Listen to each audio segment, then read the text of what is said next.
ವಿಶೇಷವಾಗಿರತಕ್ಕಂಥ ಆಲೋಚನೆ ಅಂತಂದರೆ ಒಂದು ಹೆಣ್ಣು, ಒಂದು ಸ್ತ್ರೀ. ಅಮ್ಮ, ಇವತ್ತಿನ ದಿವಸ ಸ್ತ್ರೀಯರ ಮೇಲೆ ಶೋಷಣೆಗಳು ಜಾಸ್ತಿ ಆಗ್ತಾ ಇದೆ. ಸ್ತ್ರೀ ಎಂಬತಕ್ಕಂಥ ಒಂದು ಪದದ ಅರ್ಥವನ್ನು ಎಷ್ಟೋ ಜಾಗದಲ್ಲಿ ಎಷ್ಟೋ ಜನ ಕಳ್ಕೊಳ್ತಾ ಇದ್ದಾರೆ. ಈ ನವರಾತ್ರಿಯನ್ನು ನಾವು ಸಂಪೂರ್ಣವಾಗಿ ಗಮನಕ್ಕೆ ತೆಗೆದುಕೊಂಡರೆ ಸ್ತ್ರೀ ಎಂಬತಕ್ಕಂಥ ಒಂದು ಪದದ ಅರ್ಥವನ್ನು ನಾವು ಈ ನವರಾತ್ರಿಯಲ್ಲಿ ಕಂಡುಕೊಳ್ತೇವೆ. 9 ದಿನದ ದೇವಿಯ ಒಂದೊಂದು ರೂಪಗಳು ಕೂಡ ಸ್ತ್ರೀವಿನ ಒಂದೊಂದು ಗುಣಲಕ್ಷಣಗಳನ್ನು ಕೂಡ ನಮಗೆ ಅರ್ಥ ಮಾಡಿಸ್ತಕ್ಕಂಥ ಒಂದು ವಿಶೇಷವಾಗಿರ್ತಕ್ಕಂಥ ಪ್ರಕ್ರಿಯೆ ಅಂತಲೇ ಹೇಳ್ಬೋದು ಈ ನವರಾತ್ರಿ.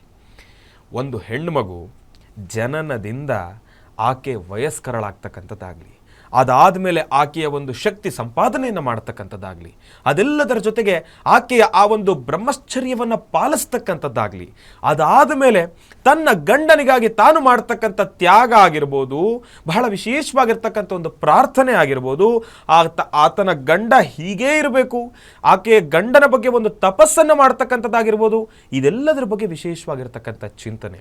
ಅದಾದ ಮೇಲೆ ಮದುವೆ ಆದ ಮೇಲೆ ತಾನು ನಿಭಾಯಿಸಬೇಕಾಗಿರ್ತಕ್ಕಂಥ ಒಂದು ಜವಾಬ್ದಾರಿ, ಗಂಡನ ಜೊತೆ ಹೆಂಡತಿಯ ಸ್ಥಾನವನ್ನು ಯಾವ ರೀತಿ ನಿಭಾಯಿಸಬೇಕು ಎಂಬತಕ್ಕಂಥ ಒಂದು ಜವಾಬ್ದಾರಿ, ಇದೆಲ್ಲದರ ಜೊತೆಗೆ ತಾನು ಗರ್ಭಿಣಿ ಆದಾಗ ಯಾವೆಲ್ಲ ಕೆಲಸಗಳನ್ನು ಮಾಡಬೇಕು, ಗರ್ಭಿಣಿ ಸ್ತ್ರೀಯರಿಗೆ ಎಷ್ಟು ಶಕ್ತಿ ಇರುತ್ತೆ, ಇದೆಲ್ಲವನ್ನು ಕೂಡ ಒಂದು ಹೆಣ್ಣು ಮಗುವಿನಿಂದ ಜನನದಿಂದ ಮರಣದ ತನಕ ಯಾವೆಲ್ಲ ನಾವು ಒಂದು ಗೌರವಾನ್ವಿತ ಚಿಹ್ನೆಗಳನ್ನು ನಾವು ಗಮನಿಸ್ತೀವಿ ಅಂತಂದರೆ ನವರಾತ್ರಿಗಳು ಎಲ್ಲವನ್ನು ಕೂಡ ನಾವು ಅರ್ಥ ಮಾಡ್ಕೊಳ್ತೀವಿ.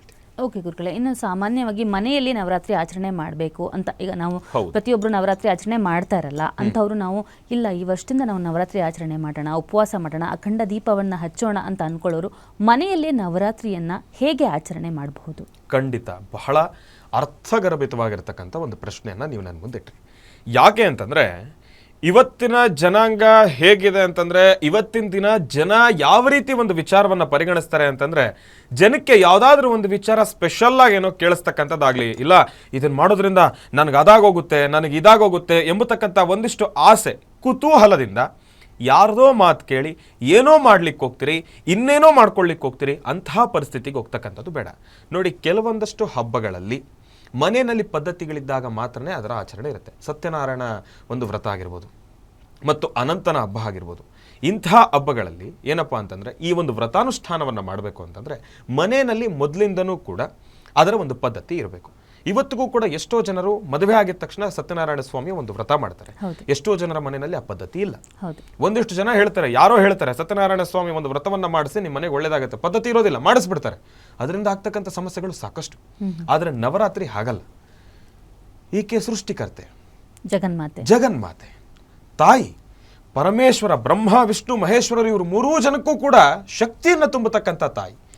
ಆ ತಾಯಿಯ ಆರಾಧನೆಯನ್ನು ಮಾಡೋದಕ್ಕೆ ಯಾವುದೇ ರೀತಿ ಒಂದು ಪೂರ್ವ ನಿಯೋಜಿತವಾಗಿರ್ತಕ್ಕಂಥ ಸಿದ್ಧತೆಗಳಾಗಲಿ ಆಚಾರ ವಿಚಾರಗಳಲ್ಲಿ ಯಾವುದೇ ರೀತಿ ಇಲ್ಲ. ಆದರೆ ಇಲ್ಲಿ ಒಂದಿಷ್ಟು ಜನ ಏನು ಮಾಡ್ತೀರಿ, ಶಕ್ತಿ ಮೀರಿ ಏನೋ ಮಾಡ್ಲಿಕ್ಕೆ ಹೋಗ್ತೀರಿ, ಅದನ್ನು ಮಾಡ್ಲಿಕ್ಕೆ ಹೋಗಬೇಡಿ.